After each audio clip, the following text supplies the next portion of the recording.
మొన్న మలేషియా నుంచి ఇద్దరు ముగ్గురు మిత్రులు కాల్ చేశారు. సో ఇప్పుడు నేను ఏ విషయం మాట్లాడబోతున్నానో మీరు ఊహించే ఉంటారు. విజయలక్ష్మి గారు ఆంధ్రప్రదేశ్ కుప్పం అనబడే ప్రాంతానికి చెందిన మహిళ. ఈవిడ తన ఫ్యామిలీతో మలేషియా వెళ్ళారు. మలేషియా రాజధాని కోలాలంపూర్. సో ఇక్కడ 2 months వెకేషన్ అండి. మీకు మొన్న ఏదో షాపింగ్కి వెళ్ళినట్టున్నారు. ఆ సీసీ ఫుటేజ్ కూడా ఉంది, ఫ్రెండ్స్ పంపించారు. మీకు ఎంత ఒక దారుణమైన సంఘటన అంటే మాటల్లో చెప్పడానికి. అంటే నేను 2 రోజులు ఎందుకు వెయిట్ చేశాను అంటే ఏమైనా శుభవార్త వస్తుందేమో, ఈవిడని మేము రెస్క్యూ చేసేసాము, కాపాడేసాము, ఫ్యామిలీ వాళ్ళు కూడా ఆనందంగా ఉన్నారు అనే ఈ మాటలు మనం వింటామేమో, వార్తాపత్రికల్లో ఇలాంటి వార్త వస్తుందేమో, రాత్రంతా కూడా వెయిట్ చేస్తూ ఉంటే అలాంటి వార్తలు ఏమీ కూడా రాలేదు. మరి విజయలక్ష్మి గారికి ఏమైంది అంటే మీరు ఆ వీడియో చూడవచ్చు. మీకు జలాన్ మస్జిద్ ఇండియా అనబడే ఒక ప్రాంతము, ఇక్కడ మలయన్ మ్యాన్షన్ ఎదురుగా ఈవిడ నడుచుకుంటూ వస్తున్నారు. సో ఈవిడతో ఇంకొక ఇద్దరు కూడా నడుచుకుంటూ వెళ్తున్నారు. కొంతమంది యువకులు అక్కడ ఒక చిన్నపాటి ఒక పోడియం లాగా ఉంది, అక్కడ కూర్చొని ఉన్నారు.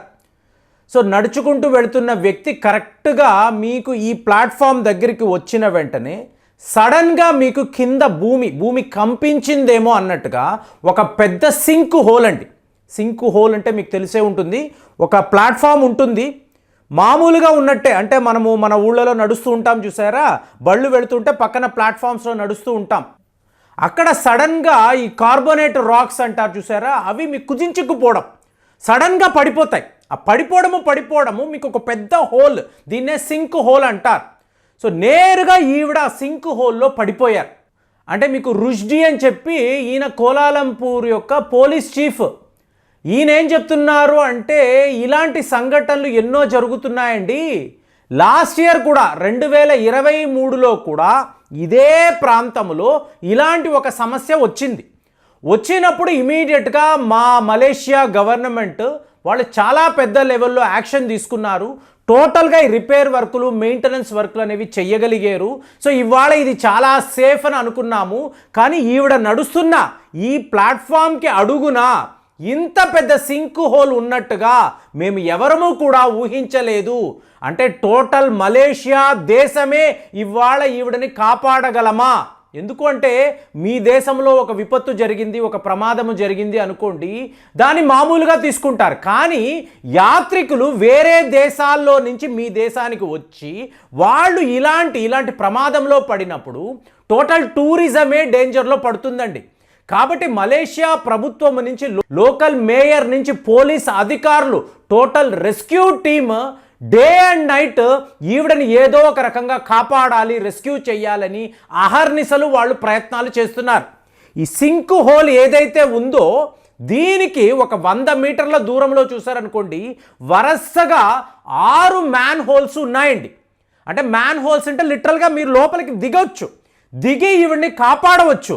కానీ ఇక్కడ ప్రాబ్లం ఏంటంటే, రుష్టి చెప్పే ప్రాబ్లం ఏంటంటే, మీకు గత కొద్ది రోజులుగా చాలా పెద్ద లెవెల్లో వర్షాలు పడుతున్నాయి. మలేషియా అంటేనే పెద్ద పెద్ద అడవులు కదండి, మీకు అక్కడ పెద్ద పెద్ద జలపాతాలు ఉంటాయి. సో వర్షము పడినప్పుడు ఆ జలపాతం నుంచి నీరు మీకు చెరువుల్లోకి రావడము, ఆ చెరువుల్లోని నీరు నేరుగా నగరము లోపల నుంచి, అంటే ఇలాంటి కాలవల ద్వారా అవి మీకు పారుతూ ఉంటాయి. సో ఇవాళ ఈ సింక్ హోల్ని ఓపెన్ చేసి విజయలక్ష్మి గారు ఉన్నారా అని చూస్తే మీకు ఎంత వరద నీరు పారుతుంది అంటే ఈవిడ ఈ వరద నీరులో కొట్టుకుపోయి ఉండొచ్చు. సో వినడానికే చాలా దుఃఖంగా ఉంది. వాళ్ళ అబ్బాయి హెల్ప్ అస్ దీనికా నేను మా అమ్మగారిని మలేషియా తీసుకొచ్చాను, ఇంత దారుణంగా పరిస్థితి ఉంటుందంటే మేము వచ్చేవాళ్ళమే కాదు కదా. సో వాళ్ళ ఏడుపు మనం అక్కడ చూస్తుంటే వీడియోలో చూపించలేమండి. ఎలా ఏడుస్తున్నారంటే ఆ కుటుంబ సభ్యులంతా కూడా అలా భగవంతుడిని ప్రార్థించడము, విజయలక్ష్మి గారు ఏదో ఒక రకంగా అక్కడ మీకు ఈ సింక్ హోల్ నుంచి బయటపడతారేమో, అద్భుతమైన ఒక రెస్క్యూ ఆపరేషన్ జరుగుతుందేమో, ఇంత హోప్ఫుల్గా ఎంటైర్ ఫ్యామిలీ అనకూడదండి, తెలుగు జాతికి చెందిన మలేషియాలో నివసించే తెలుగు వాళ్ళు, ఎన్నో అసోసియేషన్స్ ఉన్నాయి, చాలామంది ఇలాగ మెసేజ్లు పెడుతూ ఉంటారు. అలాంటిది ఒక మిత్రుడు పని కట్టుకొని ప్రేమ్ గారు ఇలా జరిగింది, ఇమీడియట్గా మీరు వీడియో పెట్టండి అంటే ప్రమాదము జరిగింది అని చెప్పి వీడియో పెట్టాలని కాదండి. ఆ మహిళను మనము రెస్క్యూ చేసామా అంటే ఏంటి, ఒక హ్యాపీ ఎండింగ్ కావాలి అనే ఉద్దేశంతోనే నేను 2 days పాటు వెయిట్ చేస్తున్నాను. అంటే మీకు వీళ్ళు ఏం చెప్తున్నారంటే రోజుల తరబడి ఈ ఎక్స్కవేషన్ అంటే వీళ్ళు ఏం చేస్తున్నారు, తవ్వుతున్నారు. భూమిని ఎంతలా తవ్వుతున్నారు అంటే ఆవిడ ఎక్కడైనా చిక్కుకుపోయి ఉంటుందేమో, మీకు దేన్నైనా పట్టుకొని ఆవిడ అలా వేలాడుతూ ఉంటుందేమో, ఆవిడని ఇలా రెస్క్యూ చేసేద్దాము అంటే ఇప్పుడు నేను మాట్లాడిన ఈ మ్యాన్ హోల్స్ ఉన్నాయి చూసారా, ఇందులోకి ఒక ఫైర్ ఫైటర్ వెళ్ళాలి అంటే ఒక వ్యక్తి మాత్రమే వెళ్ళగలండి. మ్యాన్ హోల్ కదా, చిన్నగా ఉంటుంది. సో ఇందులోకి దిగి ఇతను వెతకాలి.